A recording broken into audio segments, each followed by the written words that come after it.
Il fait beau, il fait chaud, le ciel est bleu. Et 4 jeunes, sourire aux lèvres, descendent à la mer pour surfer. Une scène bien loin de l'enfer vécu par Rotem et Ophir il y a tout juste un mois au kibboutz Kfar Aza. À 6h30, lorsque les tirs de roquettes ont commencé, toute ma famille s'est réveillée et on est allé dans la pièce sécurisée. Au bout d'un quart d'heure, mon père a reçu un message lui disant que des terroristes s'étaient infiltrés. Il s'est préparé à sortir. Il a pris un gilet de protection, des munitions et son arme.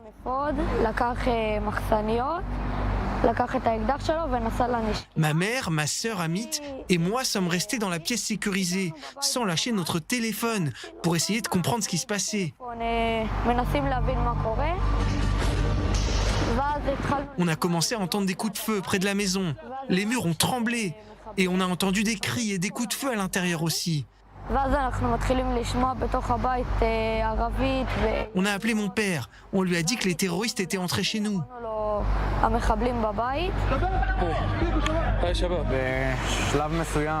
À un moment donné, nous avons entendu des cris en arabe près de notre fenêtre et nous avons compris que nous devions nous taire. Nous avons retenu notre respiration. Quelques minutes plus tard, ils ont explosé une fenêtre de notre salon. Bien sûr, on a tous eu très peur. Tout le monde s'est mis dans un coin et a récité le schéma. Vous avez vraiment récité le schéma Israël? Oui, vraiment, 40 fois en 1 minute. Alors que Rotem, Ophir et leur famille étaient réfugiés dans leur pièce sécurisée, un véritable enfer avait lieu à l'extérieur, dans les allées de Kfar Aza. Ma mère a mis une chaise contre la porte de la chambre forte et on est resté cachés dans les rangements aménagés, sous le lit. Vous vous êtes cachés tous les 3? Oui, tous les 3. Et puis les terroristes sont entrés dans la pièce. Dans la pièce sécurisée? Oui, ils nous cherchaient, ils tiraient sur tout ce qu'ils voyaient. Et pendant ce temps, on était toujours à l'intérieur du meuble de rangement. À un moment, ils ont mis le feu à la maison. Puis tout est devenu noir et on a commencé à suffoquer. On avait le choix entre rester à l'intérieur du meuble et s'étouffer ou sortir et peut-être avoir une chance de survivre.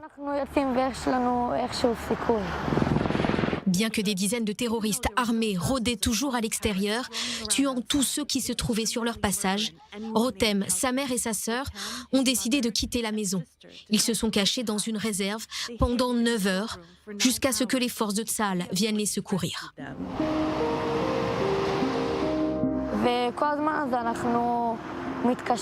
Pendant tout ce temps, on a essayé d'appeler mon père, ses amis, mais personne ne nous répondait. Vers 10h, au moment où on nous évacuait vers l'hôpital, j'ai vu ma mère pleurer sur un banc et j'ai cru qu'ils avaient retrouvé mon père mort. Mais elle m'a expliqué qu'il était blessé et qu'il était à l'hôpital, sous respirateur.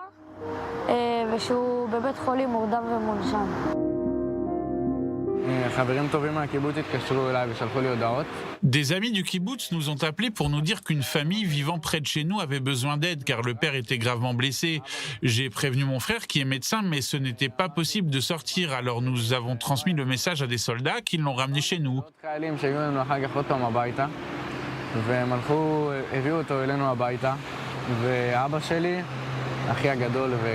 Mon père, mon frère et quelques soldats l'ont soigné dans notre salon.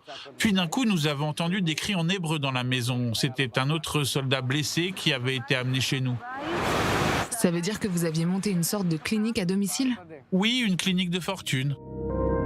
Les heures continuaient à défiler, la nuit est tombée, et Ophir et sa famille étaient toujours enfermés dans leur pièce sécurisée. Pendant 20 longues heures, ils ont attendu l'arrivée des secours.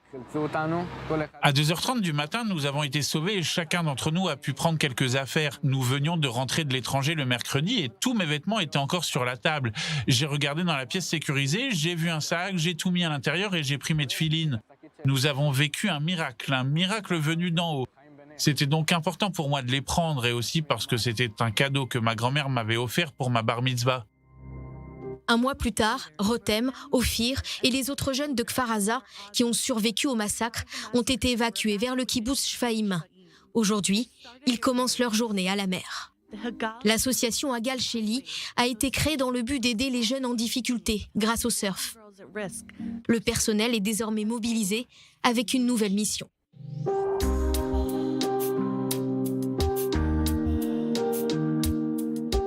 Le 7 octobre est arrivé et le jour même, nous avions déjà compris l'ampleur de l'événement, le désastre qui avait eu lieu.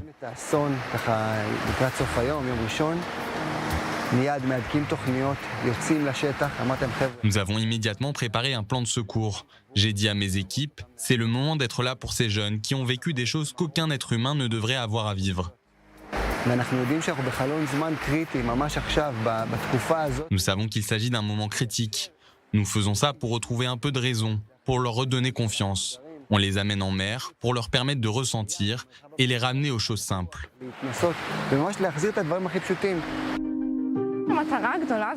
L'objectif principal est de leur offrir un peu de répit. Lorsque nous sommes en mer, nous ne pensons à rien d'autre. Ils relâchent tout, ils sont détendus. Et on se rend compte à quel point le physique affecte le mental. Pendant un moment, on oublie tout.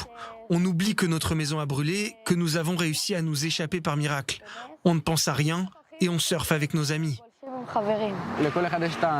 Chacun a son moyen de s'évader. Voici le mien. 2 jours après notre arrivée à Shfaim, on a rencontré plein de monde et j'ai parlé avec un surfeur. Je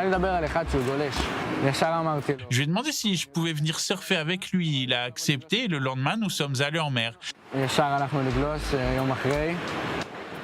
C'était incroyable, tellement libérateur. Tout ce qu'on entend, c'est les vagues et le silence, c'est tout.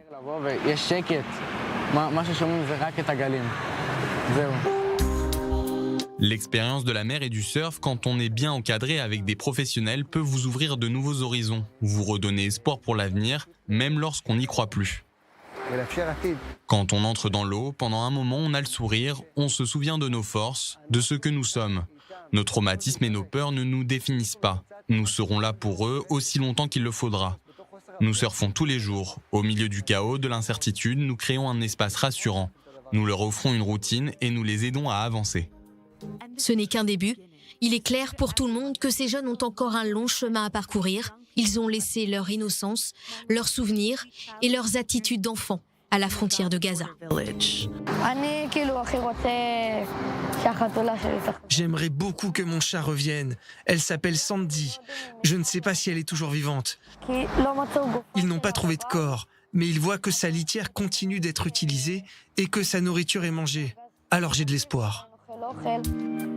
Et quand est-ce que tu t'es senti en sécurité pour la première fois? Que tu t'es dit « je vais bien ». Waouh. On a survécu, mais on ne peut pas dire qu'on va bien. Personne ne va bien.